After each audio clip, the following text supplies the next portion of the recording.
Pour être régulièrement informé de la publication de nouvelles vidéos, abonnez-vous à notre chaîne YouTube Poster Vision.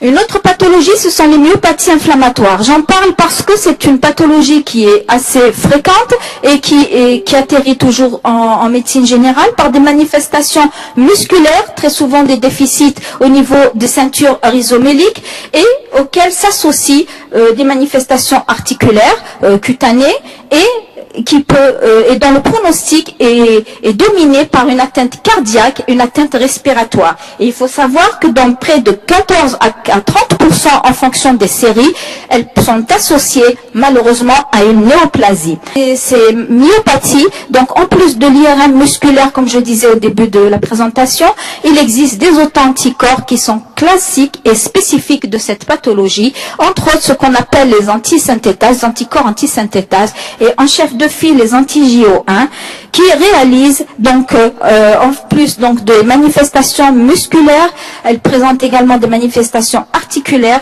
une pneumopathie interstitielle importante et surtout ces lésions cutanées d'hyperkératose et de desquamation qui réalisent ce qu'on appelle la main du mécanicien et qui est très classique d'une dermatopolymyosite.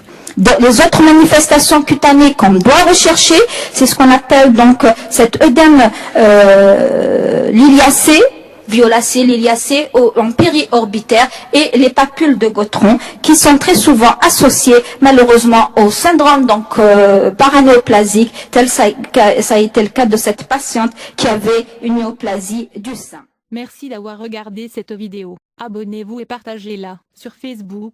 À très bientôt pour d'autres vidéos.